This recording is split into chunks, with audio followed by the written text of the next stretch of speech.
이 시간에 다 자리에서 일어나셔서 하나님의 말씀을 함께 보시겠습니다. 시편 118편 5절에서 9절까지 말씀을 우리 한 목소리로 같이 읽도록 하겠습니다.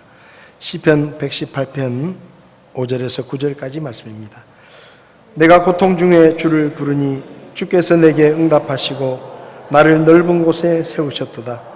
주께서 내 편이시니 내가 두려워하지 아니하리라. 사람이 내게 무엇을 할 수 있으리요? 주께서 내 편이 되사 나를 돕는 자들과 함께 계시니 그러므로 내 소원이 나를 미워하는 자들 위해서 이루어지는 것을 내가 보리로다. 주를 신뢰함이 사람을 신뢰함보다 나으며 주를 신뢰함이 통치자들을 신뢰함보다 낫도다. 아멘. 서신절 잠깐 기도하겠습니다.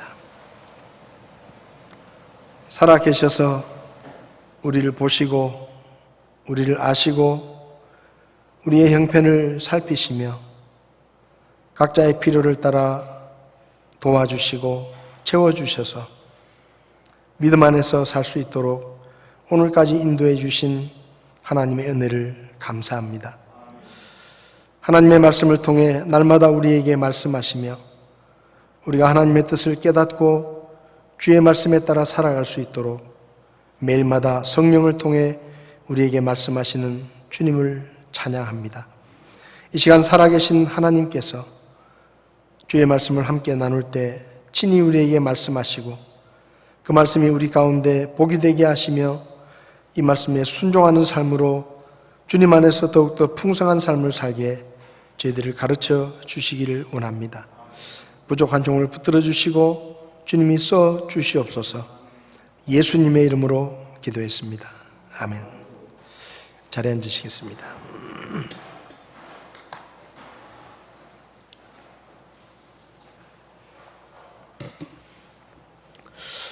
여러분은 혹시 갑자기 어려운 일이 생겼을 때 도움을 받아야 되는데 그렇게 어려운 일이 생겼을 때 기꺼이 나서서 나를 도와줄 사람이 여러분 주변에 몇 명이나 있다고 생각하십니까?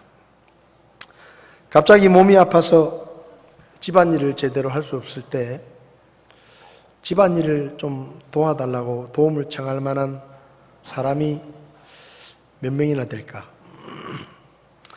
힘들고 답답할 때 정말로 속에 있는 얘기를 다 내놓고 이야기할 때 들어줄 만한 그런 사람이 몇 명이나 있을까? 갑자기 큰 돈이 필요한데 이 사람이라면 분명히 도와줄 것이다 라고 생각나는 그런 사람이 과연 몇 명이나 될까? 통계청에서 국민 삶의 질 2020이라는 보고서를 발표했는데 그 보고서를 보면 19세 이상 우리나라 국민들 중에 19세 이상 국민들 중에 10명 중에 3명이 내가 어려움을 당하면 도움을 받을 만한 사람이 한 명도 없다. 그렇게 대답을 했다고 합니다. 남자가 29%가 나를 도와줄 만한 사람이 없다라고 대답을 했고 여자는 26.4%가 내가 어려움을 당할 때 마땅히 도와줄 만한 사람이 없다. 그렇게 대답을 했다고 합니다. 연령별로 보면 19세에서 29세가 18.4%가 도와줄 사람이 없다. 30대는 21%, 40대는 26.9%, 50대는 30.4%, 60세 이상은 36.6% 정도가 내가 어려움을 당하면 아무리 생각을 해봐도 나를 도와줄 사람이 없다. 그렇게 대답을 했다고 합니다. 50세 이상만 따져보면 39.1% 정도가 나는 갑자기 어려운 일이 당하게 되면 나를 도와줄 만한 사람이 한 명도 없다. 그렇게 대답을 했다고 합니다. OECD 평균을 보면 12.93%인데 우리나라가 거의 3배 정도. 그러니까 다른 나라에 비해서 우리나라 사람들이 느끼는 이 사회적인 고립도, 내가 어려움을 당하면 아무도 도와줄 사람이 없다라고 느끼는 고립도가 상당히 높다.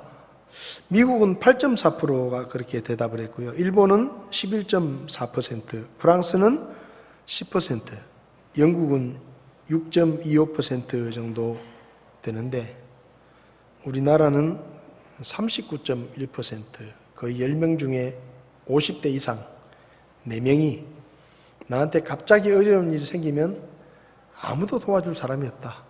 그렇게 대답을 했다고 합니다. 좀 세부적으로 들어가 보면 내가 갑자기 아플 때 집안일을 좀 도와줄 사람이 없다. 10명 중에 2명이 그렇게 대답을 했다고 합니다. 그리고 내가 아주 힘들고 어려울 때, 마음이 속이 답답할 때 내 속마음을 좀 터놓고 이야기할 만한 그런 사람이 없다. 17.1%가 대화의 상대가 없다라고 대답을 했습니다. 갑자기 좀 큰 돈이 필요할 때 마땅히 도움을 청할 만한 사람이 없다. 이 질문에는 10명 중에 5명 정도가 돈을 빌려줄 만한 그런 사람이 없다라고 대답을 했습니다. 사람은 혼자 힘으로 살 수 있는 존재가 아니고 서로 돕고 도우면서 살 수 있는데 우리나라 국민 중에 10명 중에 3명이 어려울 때 도움을 받을 만한 사람이 한 사람도 없다라고 느끼고 있다는 것은 유난히 우리나라 국민들이 더 외롭고 힘겨운 삶을 살고 있다라는 의미이기도 합니다. 성경을 보면 다윗은 왕이 될 때까지 누구보다 외롭고 힘겨운 삶을 살았습니다. 15살 때쯤에 이스라엘의 왕이 되기로 기름 부음을 받고 예약을 했지만 정작 왕이 될 때까지의 그의 삶은 결코 평탄하지가 않았습니다. 그런데 다윗은 그 많은 어려움과 위기를 다 이겨내고 견디고 결국은 이스라엘의 왕이 되어서 하나님 앞에 귀하게 쓰임받는 그런 삶을 살았습니다. 오늘 우리가 읽은 이 시편 118편은 다윗이 쓴 시입니다. 이 시를 통해서 우리는 다윗이 어떻게 그 인생의 굴곡과 어려움과 위기와 고난들을 다 견뎌내고 결국은 하나님의 뜻에 따라 왕이 되어서 하나님께 쓰임받는 그런 삶을 살 수 있었는지를 우리는 배울 수가 있습니다. 오늘 본문을 통해서 우리가 좀 살펴볼 수 있는 것은 인생에는 어려울 때가 있다는 겁니다. 인생을 살아가다 보면 어렵고 힘들 때가 찾아옵니다. 베들레헴에 사는 이새의 8번째 아들로 태어난 다윗은 15살 때쯤에 이스라엘의 대선지자인 사무엘이 그 시골 마을에 찾아와서 직접 자기를 불러서 머리에 기름을 부어서 이스라엘의 2번째 왕위를 예약받습니다. 그러니까 다음 사울을 이어서 다음 왕이 될 사람이 다윗이다라는 예약을 받은 것이죠. 그런데 그렇게 왕이 될 것을 예약을 받았지만 그것도 하나님의 뜻에 따라 예약을 받았지만 정작 왕이 될 때까지 다윗의 삶은 그렇게 순탄치가 못했습니다. 기름 부음을 받은 후에 사무엘상 16장을 보면 다윗은 사울 왕에게 불려가서 사울 왕이 자주 악한 영이 들어와서 너무 괴롭게 만드니까 기분 전환을 위해서 좀 내 기분을 좀 이렇게 위로해 줄 수 있는 방법이 뭐가 있겠느냐. 그러니까 한 신하가 왕이시여 이 수금을 잘 타는 사람을 불러다가 그 음악을 이렇게 들으면 요즘 음악 치료가 있잖아요. 음악을 잘 들으면 이렇게 치료가 될 것 같습니다. 그러니까 사울 왕이 귀가 솔깃해가지고 그래 그러면 어디 이 악기를 좀 잘 다루는 사람을 좀 찾아봐라. 그러니까 신하가 그 베들레헴에 다윗이라는 이 목동이 있는데 그 친구가 이 하프를 잘 탑니다. 그러니까 왕이 그럼 빨리 불러라. 그래가지고 다윗이 왕궁에 불려가서 사울에게 악한 영이 들어가지고 너무 힘들 때 옆에서 하프를 쫙 연주를 하니까 진짜 효과가 있는 거예요. 그래서 성경을 보면 사울이 상쾌하게 되었다. 그리고 악한 영이 떠났다. 그렇게 사무엘상 16장 23절에 적혀 있습니다. 18살 때쯤에는 이스라엘과 블레셋이 전쟁을 하게 되었는데 그 전쟁터에 형들이 참전을 해서 아버지가 전쟁터에 나가 있는 형들이 잘 있는지 가서 좀 보고 오느라 심부름을 시켰어요. 아직 다윗은 어리기 때문에 군대 갈 나이가 안 돼서 아버지가 심부름을 시켜가지고 그 이스라엘과 블레셋이 진을 치고 있는 그곳에 갔는데 거기서 누구를 보는가 하면 블레셋의 거인 장군인 골리앗을 봅니다. 골리앗이 이스라엘을 욕하고 하나님을 욕하는 거예요.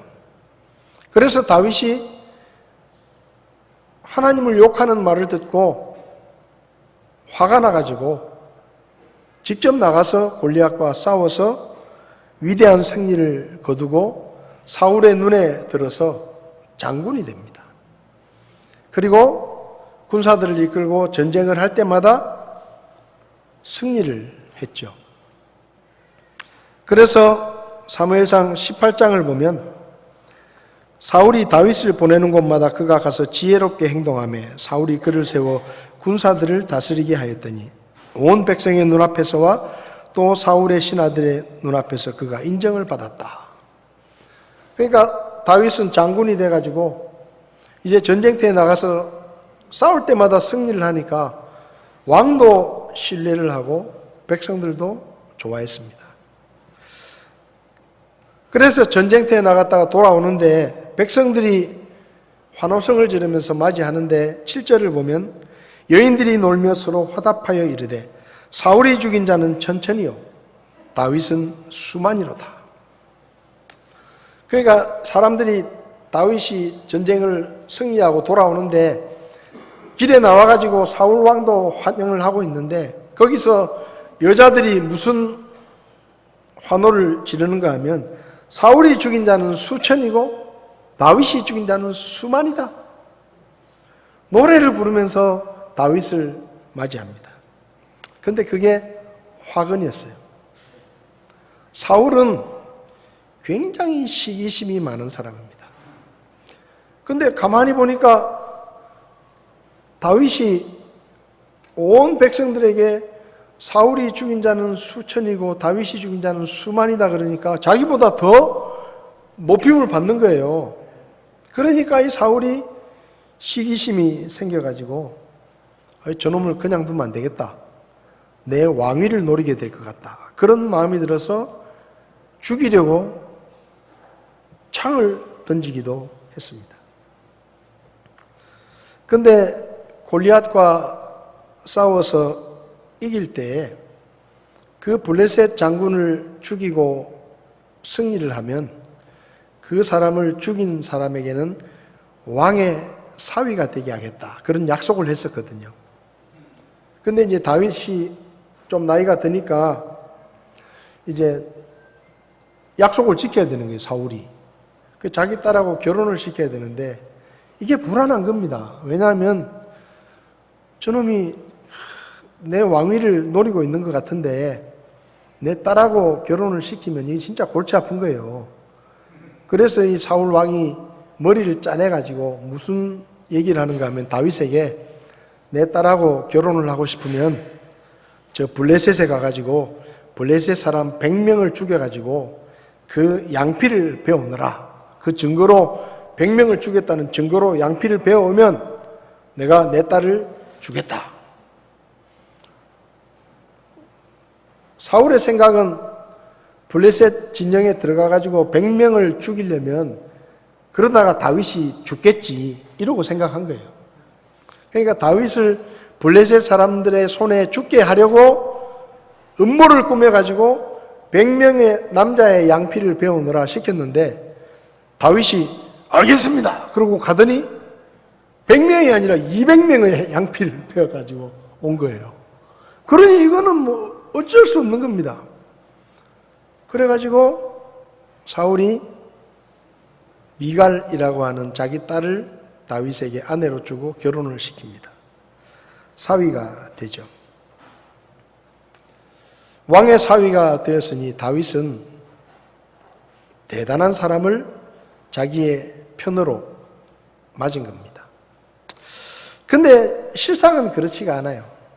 사울은 점점점 다윗이 두려운 거예요. 왜냐하면 그 100명 죽이라고 보냈을 때 가서 죽어야 되는데 이 다윗이 막 초인적인 힘을 발휘해가지고 200명이나 죽이고 양피를 베어오니까 이게 사울은 겁이 나는 겁니다. 자기 사위지만. 그래서 틈틈이 다윗을 제거하려고 애를 많이 썼어요.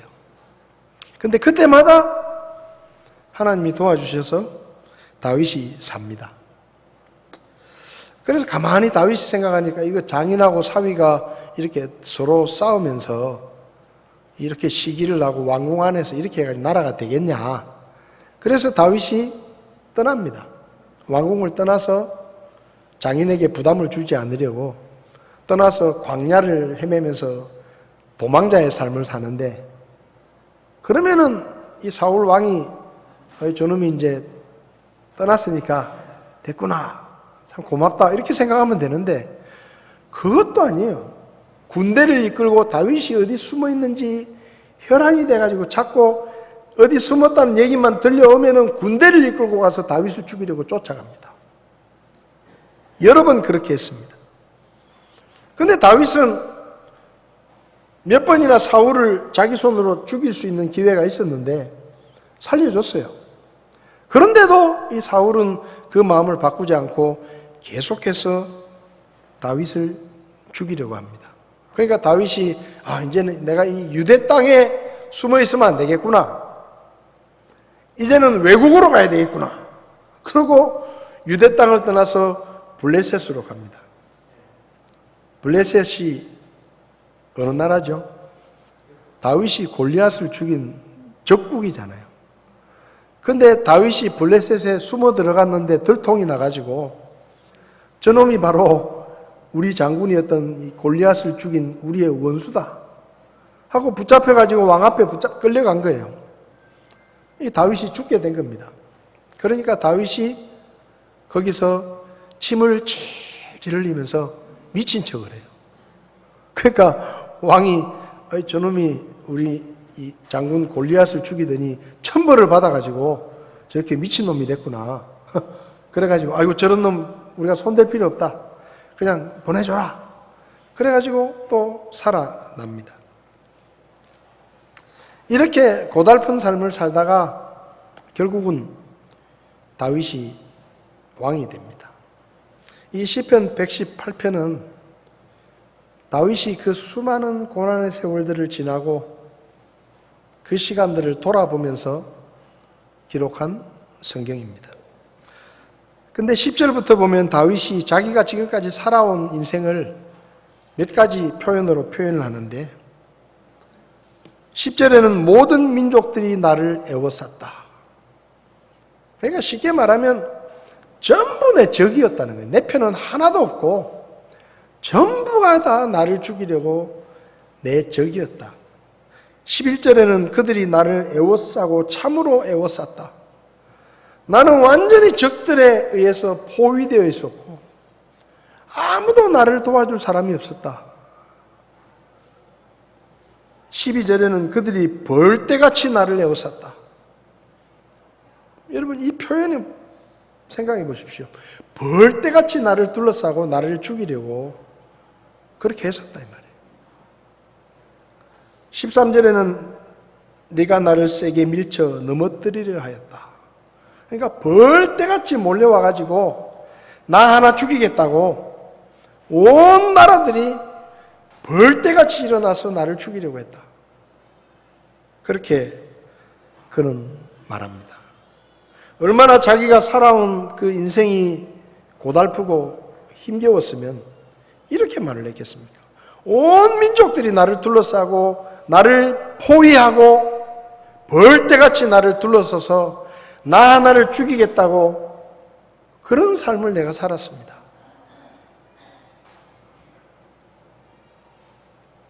사울 왕에게 다윗은 목숨을 바쳐 충성을 다했습니다.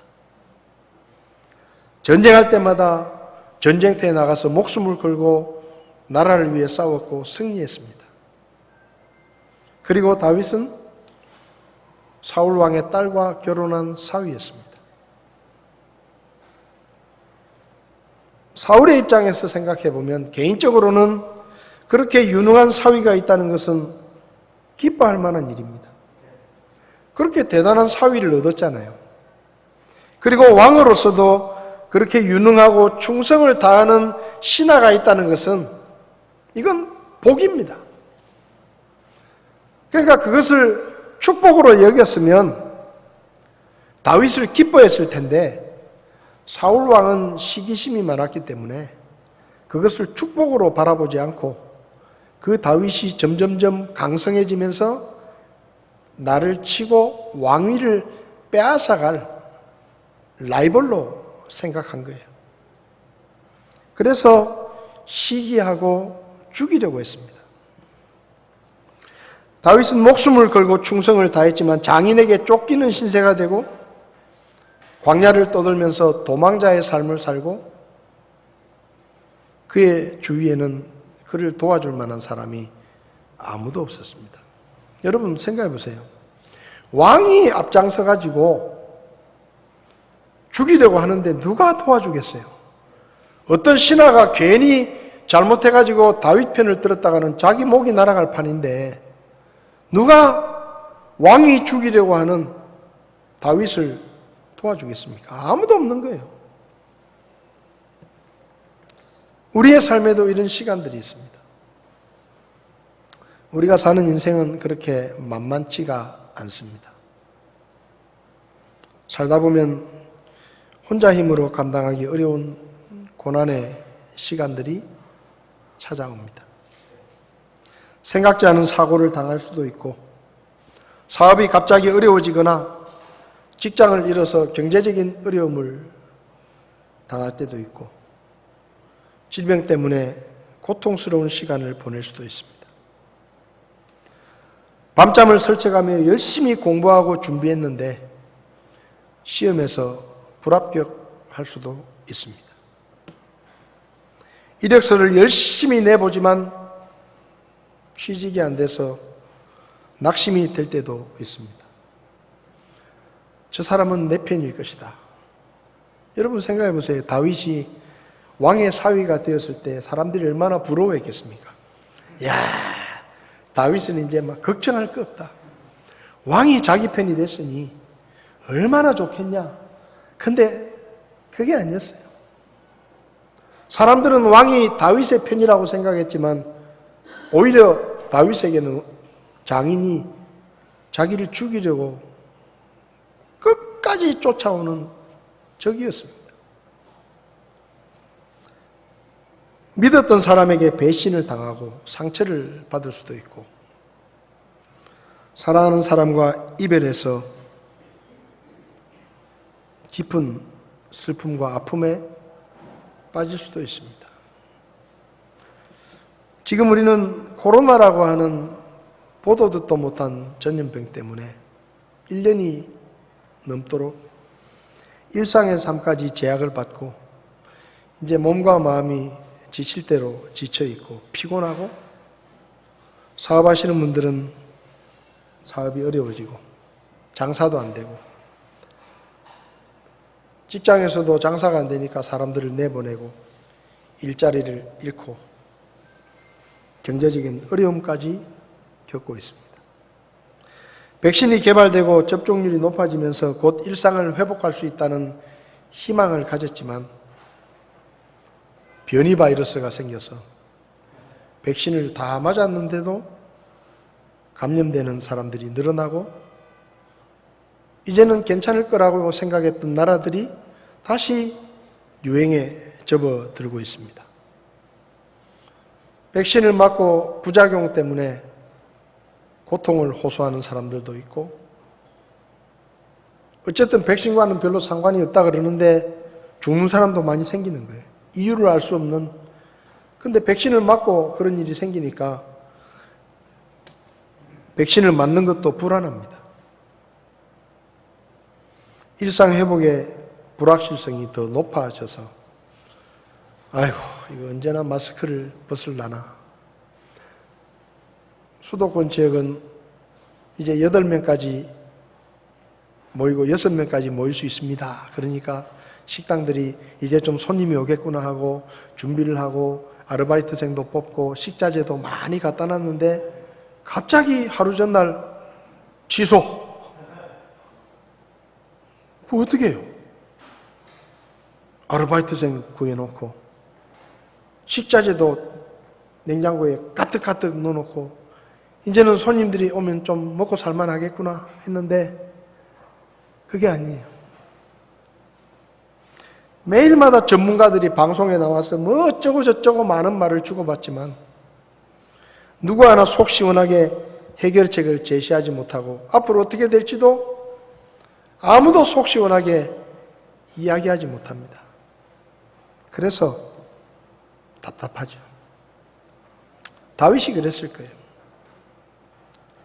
사무엘에게 기름을 부음을 받고 골리앗을 죽이고 장군이 되어서 왕의 사위가 되어서 이제는 아무 걱정 없이 살 수 있겠구나 생각했는데 명색이 장인이라는 사람이 자기를 죽이겠다고 창을 던지고 부담돼서 왕궁을 떠나서 자리를 피해주니까 숨어있는 곳마다 군대를 이끌고 찾아와서 죽이겠다고 쫓아오고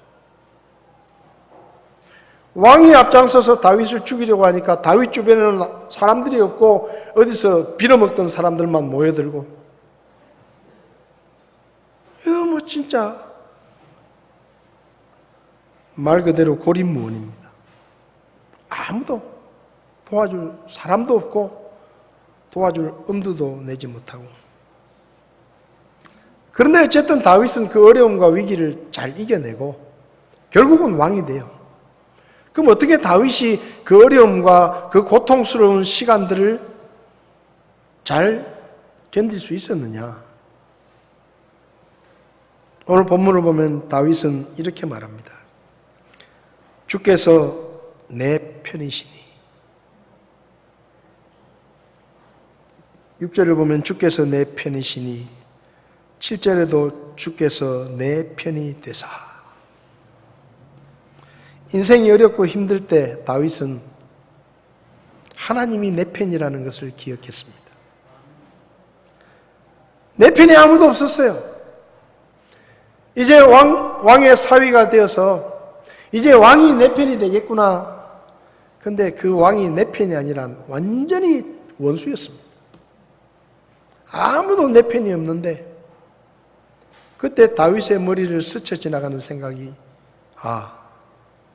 하나님이 내 편이시지.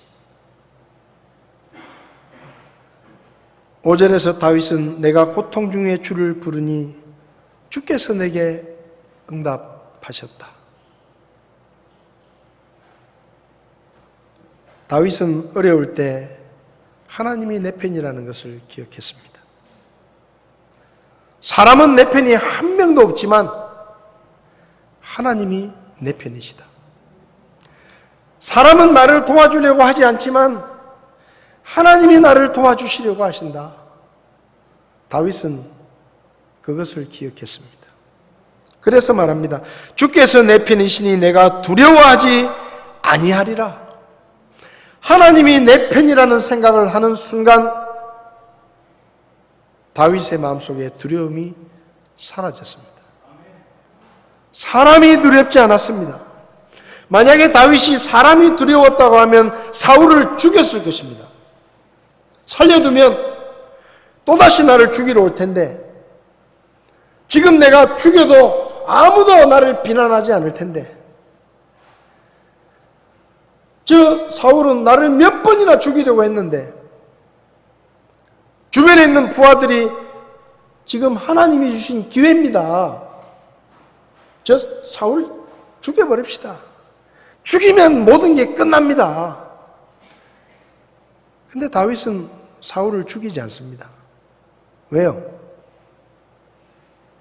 하나님이 내 편이라는 것을 알았기 때문에 그 사울이 두렵지 않은 거예요. 하나님이 나를 도와주신다는 것을 믿었기 때문에 또 사울이 자기를 죽이러 오더라도 하나님께서 도와줄 것이라는 확신이 있는 것입니다. 10절부터 보면 모든 민족들이 나를 애워쌌으나 내가 주의 이름으로 그들을 멸하리로다. 그들이 나를 애워싸고 참으로 애워쌌으나 내가 주의 이름으로 그들을 멸하리로다. 이 구절들을 현대어 성경을 보면 아주 실감나게 번역을 했습니다. 하고 많은 원수들이 나를 애워쌌어도 여호와 이름 의지하여 그들을 쓰러뜨렸다, 쓸어버렸다. 내가 이렇게 말, 그들을 쓰러뜨렸다, 쓸어버렸다. 그냥. 완전히 쓸어버렸다. 왜요? 하나님을 의지하고 산지 사방에서 겹겹이 애워쌌어도 여호와 이름 의지하여 그들을 쓰러뜨렸다, 쓸어버렸다. 벌떼같이 무섭도록 애워쌌어도 불길이 가시던 물 태워버리듯 순식간에 그들을 집어삼켰다. 여호와 이름 의지하여 쓰러뜨렸다, 쓸어버렸다. 그들이 격렬하게 밀고 들어와 나를 꼬꾸라뜨리려 하였으나 여호와께서 나를 도와주셨다. 15절부터 보면 의로운 자들의 장막에는 기쁨의 소리와 구원의 소리가 있나니 주의 오른손이 용맹스럽게 행하시는도다. 주의 오른손이 높여지셨고 주의 오른손이 용맹스럽게 행하시는도다. 현대의 성경에는 이렇게 번역해놨습니다. 바르게 사는 이들 집집마다 들려오는 저 소리 기뻐 소리 지르는 저 환호성을 들어보아라. 여호와 힘쓰시어 엄청난 일을 행하셨다. 하나님이 힘을 쓰셔서 엄청난 일을 행해 주셨다. 그래서 내가 살아있고 앞으로 내가 살아있는 동안에 하나님이 행하신 일을 내가 선포할 것이다. 다윗은 그렇게 말합니다. 한 나라의 최고 통치자인 왕이 나서서 다윗을 죽이려고 하니까 아무도 다윗을 도와주지 않았어요. 그런데 하나님께서 기가 막힌 방법으로 다윗을 도와주십니다. 사무엘상 19장을 보면 사울이 신하들을 모아놓고 내가 저놈 다윗을 반드시 내 손으로 죽여버리겠다 선포를 합니다. 근데 누가 도와주는지 아세요? 사울의 아들 요나단이 다윗을 도와줍니다. 사무엘상 19장 1절에서 7절을 보면 요나단이 다윗을 너무 좋아했고 요나단이 앞장서서 다윗을 도와주어서 다윗이 죽지 않도록 구해 주었습니다. 사무엘상 19장을 보면 그래가지고 요나단이 왕에게 바른 말을 해가지고 왕이 마음을 좀 돌이켜서 다시 다윗을 가까이에 두고 있었는데 또 왕의 마음이 변해가지고 다윗을 죽이려고 했어요. 그러니까 사무엘상 19장을 보면 이제 그때는 누가 다윗을 도와주는가 하면 사울의 딸인 다윗의 아내인 미갈이 다윗을 성벽에서 달아내 가지고 도망시킵니다. 여러분 기가 막히잖아요. 왕이 두려워서 아무도 다윗을 도와주려고 하지 않으니까 하나님이 누구를 시켜서 사울의 아들과 딸을 시켜가지고 다윗을 도와주는 거예요. 신하들이 도와줬으면 다 목이 달아났을 거예요. 사울에게 다 죽었을 겁니다. 근데 이거는 죽이지도 못하잖아요. 아들하고 딸이니까. 내 자식들이 도와줬는데 이걸 어떡할 거예요, 이걸. 아무리 속에서 천불이 나도 내 아들이 다윗을 도와줬다고 내 아들을 목을 치겠습니까? 그러니까 하나님께서 사울이 어떻게 할 수 없는 아들과 딸을 통해서 다윗을 도와주시고 다윗을 살리시는 거예요. 사무엘상 23장을 보면 다윗이 그일라 사람들이 블레셋의 침략을 받아가지고 약탈을 당하니까 다윗이 그일라 사람들을 도와주러 갑니다. 그 사람들을 도와주면 자기 은신처가 드러나게 될 텐데도 사람들이 말렸는데도 다윗이 우리 동족들이 지금 고통을 당하는데 우리가 어떻게 가만히 있겠느냐. 그래서 쫓아가가지고 그일라 사람들을 구해주었는데 이 그일라 사람들이 다윗을 배신해요. 그래가지고 사울 왕이 그일라 사람들과의 전쟁 때 다윗이 나타났다는 얘기를 듣고 다윗을 잡으러 오려고 하니까 그일라 사람들이 사울하고 내통을 해가지고 다윗을 넘겨주려고 합니다. 그런데 그때 하나님께서 다윗에게 도망가라. 저 그일라 사람들이 너희들 배신했다. 너 여기 있으면 잡혀가니까 빨리 도망가라. 그래가지고 다윗이 도망을 쳐요.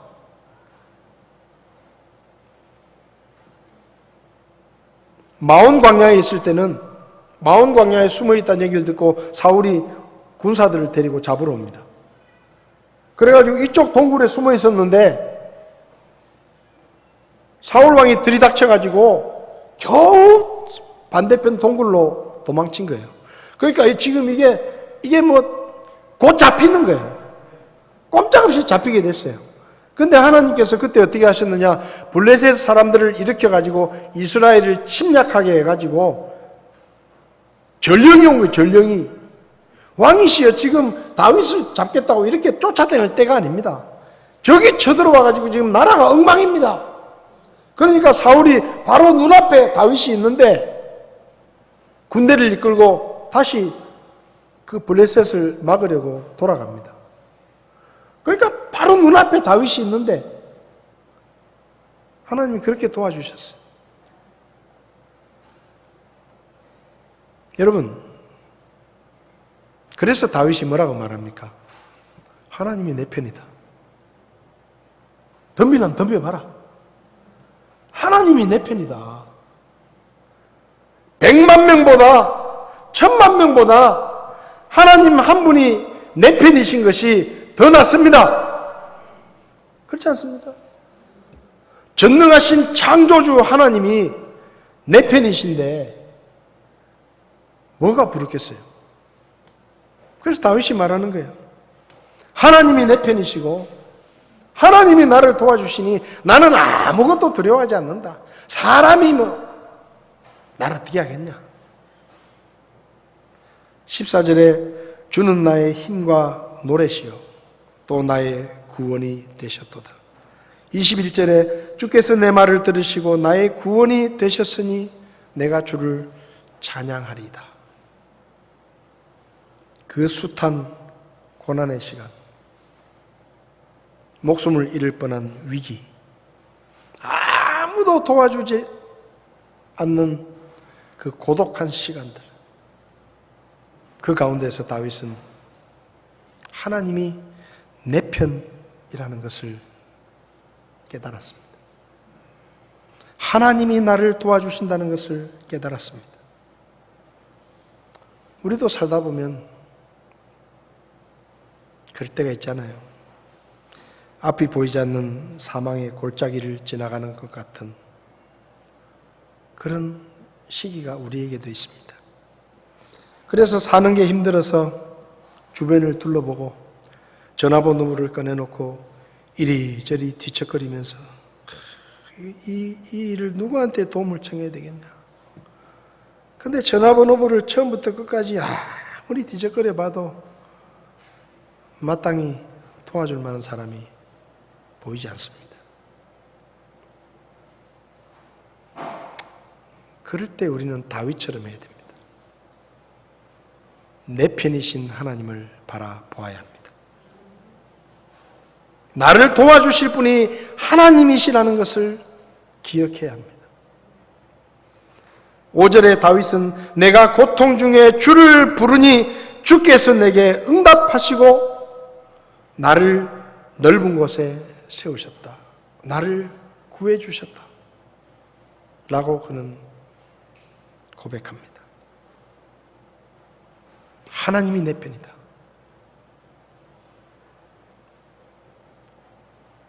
주께서 내 편이시니 내가 두려워하지 아니하리라.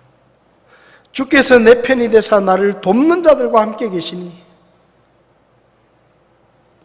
여러분, 하나님께서 우리에게 도와주겠다고 약속하셨어요. 이사야 41장 10절에 너는 두려워하지 말라. 내가 너와 함께 하느니라. 놀라지 말라. 나는 내 하나님이니라. 내가 너를 강하게 하리라. 참으로 내가 너를 도와주리라. 정말로 내가 너를 도와준다. 이 말씀은 이스라엘 백성들에게 주신 말씀입니다. 이스라엘 백성들은 왕이신 하나님의 백성입니다. 우린 누구냐? 하나님의 아들, 딸입니다. 하나님께서 그분의 백성들에게 참으로 내가 너를 도와주리라, 내 의로운 오른손으로 너를 붙들리라라고 약속하셨다면 그분의 자녀인 우리에게는 하나님께서 뭐라고 약속하실까요?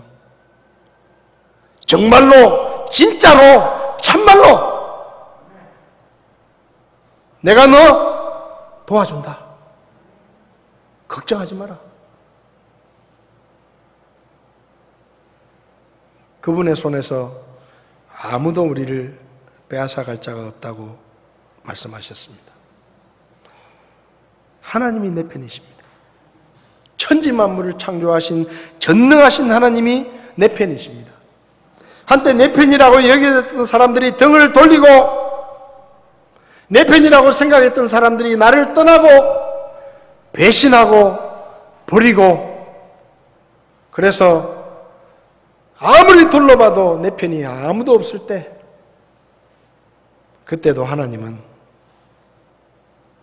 내 편에 서 계십니다.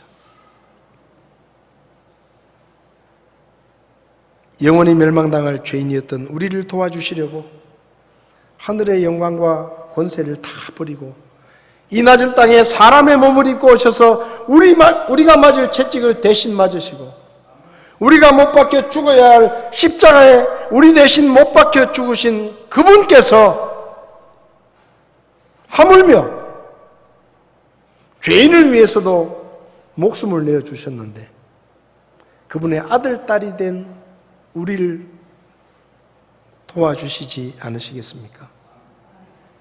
다윗은 낙심하지 않았습니다. 모두가 등을 돌리고 장인까지 나서서 자기를 죽이려고 할 때 다윗은 낙심하지 않았습니다. 왜요? 하나님이 내 편이다. 할 테면 마음대로 해봐라. 하나님이 내 편이다. 아무도 나를 도와주는 사람 없지만 하나님이 나를 도와주신다. 히브리서 13장에서 히브리서 기자는 시편 118편의 말씀을 인용하면서 이렇게 말합니다. 그분께서 이르시되 내가 결코 너를 떠나지 아니하고 너를 버리지 아니하리라 하셨느니라. 그러므로 우리가 담대히 말하되 주는 나를 돕는 분이시니 사람이 내게 무엇을 행하든지 나는 두려워하지 아니하리라. 시편 118편 말씀을 가지고 와서 그렇게 말해요. 로마서 8장 31절에서 사도 바울도 시편 118편의 말씀을 인용해서 이렇게 말합니다. 그런 적의 일들에 대하여 우리가 무슨 말을 하리요? 만일 하나님께서 우리를 위하시면, 하나님께서 우리를 위하시면이라는 이 말이 하나님이 내 편이시면이라는 말입니다. 누가 우리를 대적하겠느냐? 여러분, 하나님이 내 편입니다.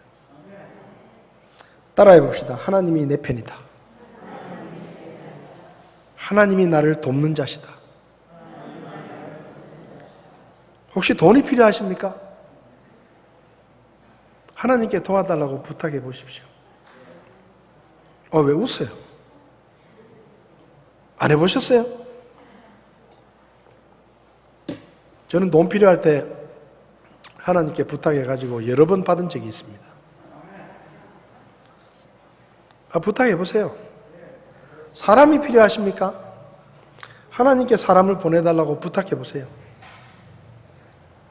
질병이나 마음의 상처로 깊이 고통을 하고 있다면 하나님께 병을 고쳐달라고 부탁해 보세요. 결혼하고 싶은데 짝이 없다. 애꿎은 연애 중개업체 이런데 서류 넣지 말고 하나님께 기도해 보십시오. 하나님, 믿음 좋고 잘생기고 돈도 잘 벌고 직장도 탄탄한 그런 사람 없습니까? 왜 못해요? 해보세요. 자녀를 낳고 싶은데 아이가 생기지 않으면 하나님께 부탁해 보세요. 성경을 보세요. 하나님께 부탁해가지고 애 낳은 사람들 많습니다. 많아요. 일하고 싶은데 직장이 없다. 하나님께 부탁을 해보세요. 벼룩시장 이런 거 뒤적거리면서 전화 돌려대지 말고 내 편이신 하나님께, 하나님, 제 몸이 근질근질하고 일하고 싶어 죽겠는데 주님 잘 섬길 수 있는, 그리고 돈도 많이 주는, 앞으로 장래성도 있는, 우리가 기도할 때요 좀 구체적으로 해야 돼요. 하나님 일자리 주세요. 하나님 괴로워요. 뭘 줘야 될지 몰라. 일자리 달라는데 도대체 무슨 일을 해달라는 건지 이게. 그러니까 좀 구체적으로 하나님 대구에 월급 많이 주고 주일마다 쉬고 여가 생활도 좀 할 수 있고 제 적성도 잘 살릴 수 있고 출퇴근 시간도 30분 안 쪼개고 이렇게 좀 구체적으로 기도해보세요. 구체적으로. 그래야만 하나님이 쫙 보고 리스트를 쫙 뽑아가지고 쫙 보내주지. 이거는 밑도 끝도 없이 직장에서 미국 보낼지도 몰라. 도움을 청하시라 이 말이에요. 시험을 앞두고 있으면 예배도 열심히 나오지만 하나님 이번에 좀 합격하게 저 좀 도와주세요. 도와달라고 부탁하라 이 말이에요. 왜 부탁을 못합니까? 왜 하나님이 내 편이신데 그분이 나를 도와주시겠다고 철떡같이 약속을 하셨는데 왜 거기를 안 찾아가요? 믿음이 흔들리고 있다면 믿음이 자라게 해달라고 그분께 도와달라고 기도하고, 자식들이 믿음 안에서 흔들리고 있으면 하나님께서 그들의 믿음을 굳게 해달라고 부탁하고, 내 편이신데 나를 도와주시겠다고 스탠바이 하고 계시는데, 다 준비하고 기다리고 계시는데 그분 앞에는 나가지도 않고 엉뚱한 데 가가지고 도와달라고 전화번호부 돌리고 그러지 마세요. 성경을 보세요. 하나님께 부탁해가지고 퇴짜 맞은 사람 있습니까? 성경에 하나님께 도와달라고 청했다가 너는 못 도와주겠다고 퇴짜 맞은 사람 있습니까? 없습니다. 사복음서를 보십시오. 예수님께 나와가지고 도와달라고 부탁했는데 예수님이 냉정하게 나는 너 못 도와주겠다 거절하신 적이 있습니까? 제가 아는 한은 없습니다. 제가 하나님 앞에 부탁했을 때도 하나님이 거의 다 들어주셨습니다. 어떤 거는 안 들어주시는 게 좋으니까 아예 안 들어주시는 그런 거 빼고는 다 도와주셨어요. 시편 146편 5절에